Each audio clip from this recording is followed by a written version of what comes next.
Robbing a jewelry store is supposed to require a certain level of discipline. You pick a target, you case it, you figure out the layout, and you plan your exit. You keep a low profile, you don't talk about it, and you definitely don't flex it on social media when the job is done. The whole point is to take the money and disappear. For a while, a 15-man crew out of Washington, D.C. actually had the first part figured out. They were methodical about targeting. They used stolen cars and fake plates, melted the gold down into bars so it couldn't be traced, and over the course of 18 months, they walked away with millions.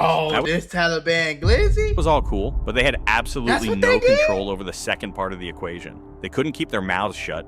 They couldn't stay off social media, and their leader got caught leaving a nightclub with robbery cash stuffed in his pockets less than a week after one of the biggest scores of his career. This is what happens when a crime This nigga had cash from a robbery in his pocket. goes right, but the people committing it just aren't smart enough to get away. No, that's crazy, bro. Trevor Jonathan Wright was a did? 32-year-old rapper from Washington, D.C. who performed under the name Taliban Glizzy. He had a music following in the DMV area, which included D.C., Maryland, and Virginia, and had recorded with other artists in the regional rap scene. But Wright's real operation wasn't the music. Starting in January of 2022, Wright assembled a crew of 15 men, mostly from D.C. and Maryland, with one from California. The crew had a specific target: South Asian-owned jewelry stores along the East Coast that dealt primarily. I ain't gonna lie though, bro. I'm gonna be honest with you. If you got 15 niggas on your squad, somebody's going to snitch. I guarantee you. I guarantee you. In heavy gold jewelry of high purity.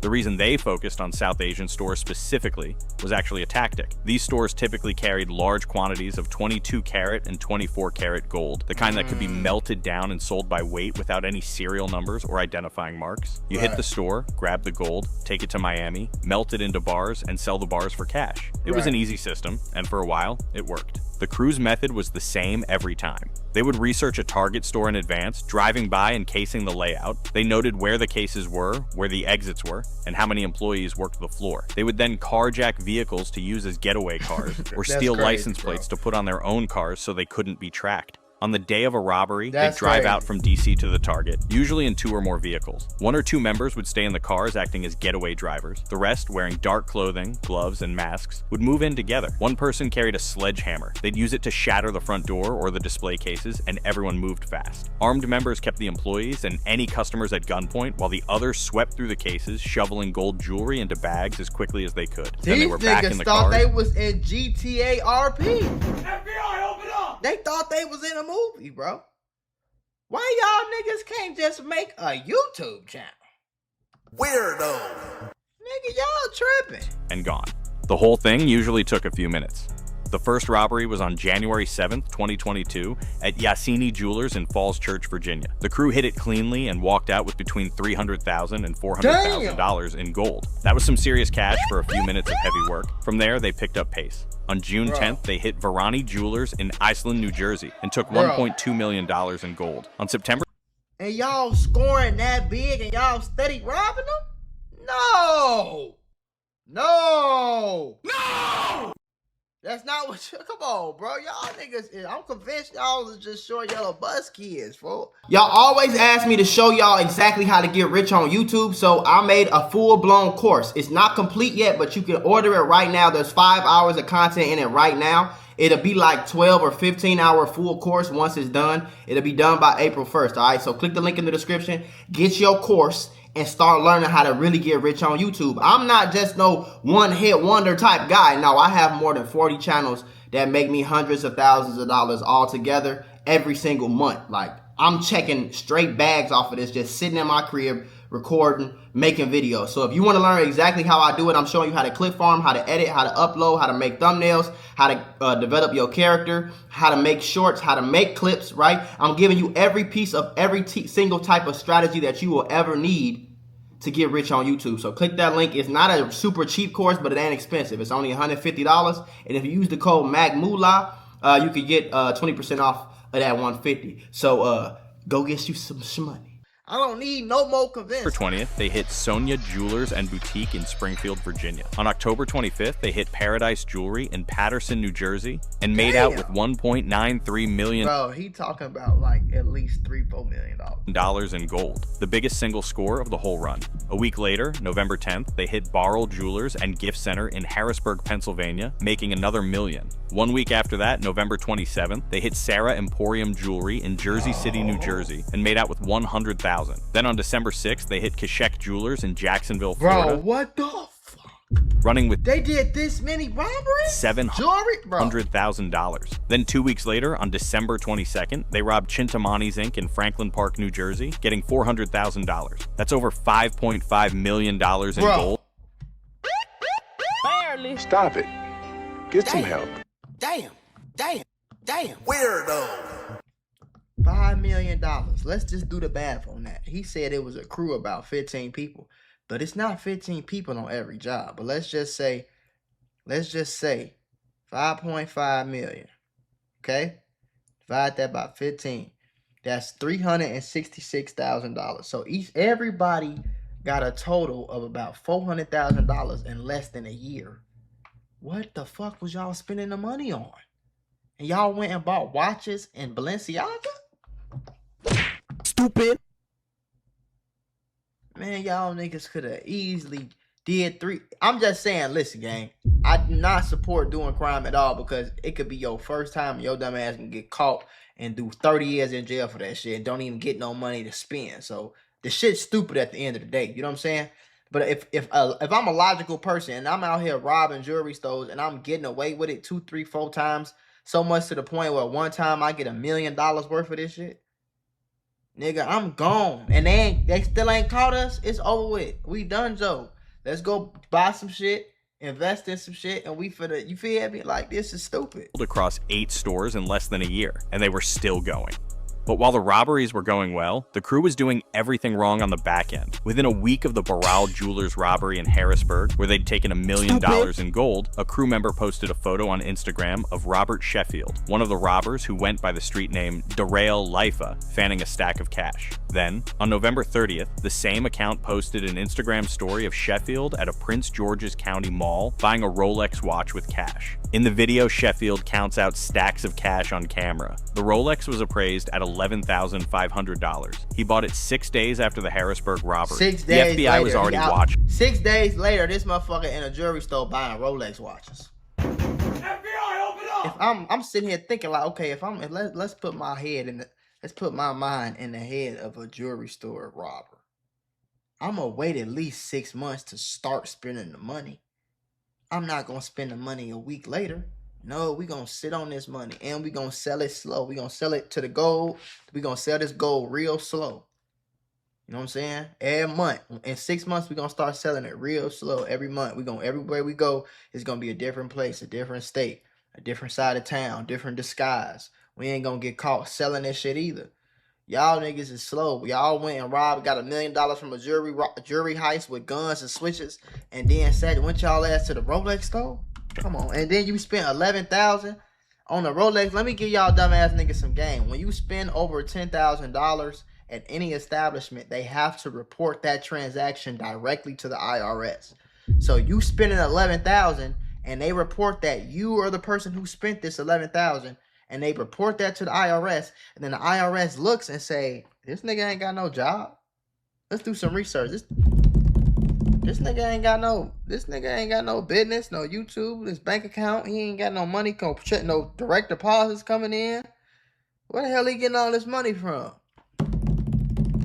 Then FBI, open up! next thing you hear is FBI open up because your dumb ass out here robbing jewelry stores, and that's how they put 2 and 2 together. They pulled that footage, time-stamped it, and it went straight into the case file. And Sheffield wasn't the only one. William Hunter, who went by Ill Will and was 28 years old, posted photos on October 29th and November 1st to his Instagram account showing him with stacks of cash, a firearm, and a wristwatch. These posts were made the same weeks as multiple active robberies. These are fully grown goofs in their 30s flexing stolen cash on Instagram, by the way. It's cringy enough when a young and inexperienced gangster does it. Doing that at the ripe age of 28 is just insane to me. On December 22nd, 2nd, 2022, the crew drove to Chintamani's Inc. in Franklin Park, New Jersey, and hid it for $400,000 in gold. They made it out of the store, but on the way out, the getaway driver fled the scene at high speed and collided with another vehicle. The crash killed one of the co-conspirators, who was found in the back seat of the getaway car. When police arrived at the crash scene, they found the body, and in the car with him were 2 loaded firearms, a hammer, a duffel bag, and stolen gold jewelry from... They caught all of that shit, so they crashed, and that's probably how they started getting caught. They crashed, bro died, and they had a hammer and all that shit back there. Who was found in the back seat of the getaway car. When police arrived at the crash scene, they found the body, and in the car with him were 2 loaded firearms, a hammer, a duffel bag, and stolen gold jewelry from the Chintamani's robbery. The whole operation was sitting right there in the wreckage. Right there. Investigators now had physical evidence tying the crew to a specific store robbery at a specific location on a specific date. It was the first major break in the case. Then came the arrest that should have slowed everything down, but didn't. On December 12th, 2022, 6 days after when you do this work with men and women you grew up with, it's a true blessing. I have homies who tell me how much they appreciated me and proud of me.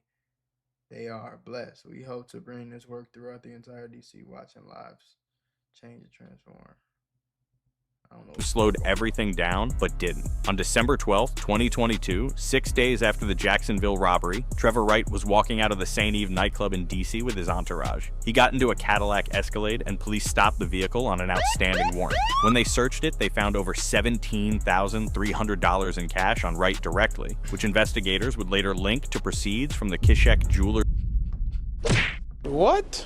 Stupid robbery in Florida. Wright was arrested, and then somehow the crew kept going. The robberies continued, and these niggas kept robbing them. Oh my God! Hey, yeah, 4 of them just got locked up for these robberies. When we doing the next one? The fuck is wrong with y'all niggas, man? January 27th, they hit Princess Diamonds in Falls Church, Virginia, nabbing $250,000 in gold.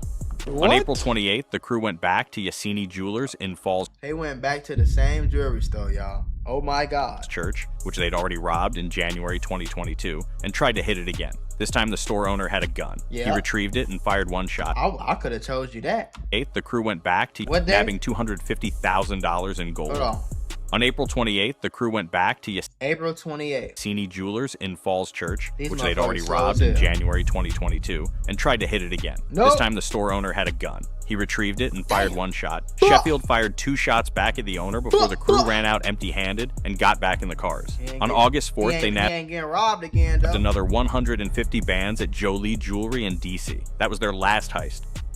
By the fall of 2023, the FBI and ATF had built out the full case. They had the crash at Chintamani's with the gold in the car. They had the Instagram posts. They had Wright's arrest with the Kishek money. They had surveillance footage from multiple stores showing members of the crew in the same clothing, using the same methods. They had ballistics from the April 2023 Yassini shooting matched to the Glock found on Hunter when he was arrested in March 2023. And they had a car. And you kept a gun that you shot in a jewelry store heist? You kept that gun?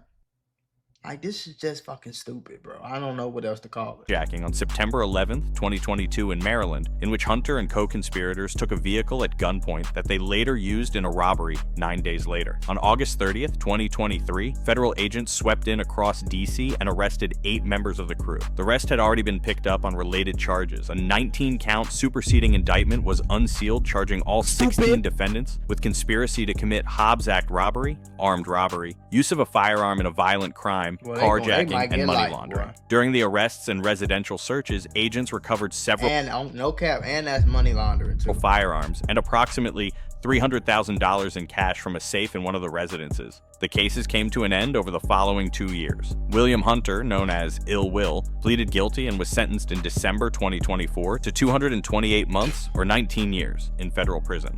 Robert Sheffield, known as Darrell Lifa, pleaded guilty and was sentenced in July 2025 to 13 years, and so on and so forth. The feds had busted up the entire crew, and all of them got fairly heavy sentences. Many of them will be in their 40s or even 50s upon their release. Trevor Wright, Taliban Glizzy, pleaded guilty in September of 2025 to conspiracy to commit Hobbs Act robbery, brandishing a firearm during a crime of violence and unlawful possession of a firearm. On December 16, 2025, U.S. District Judge Christopher R. Cooper sentenced Wright to 219 months in federal prison. At sentencing, U.S. Attorney Janine P. It's like, hey, bro, I'm good, bro. I don't understand niggas, boy. I'm good, gang. I'm not going to the feds around a bunch of niggas that stink in a cell where I eat bullshit food and I'm locked up. I can't go nowhere. I can't go to the park. I can't go to the movies. You know what I'm saying? I can't even go to my refrigerator. I can't even fucking eat when I want to eat.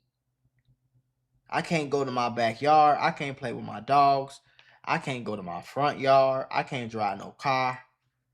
I can't go on a trip. I can't get fly. I can't get I can't do shit. I'm just in prison. I'm not doing that shit.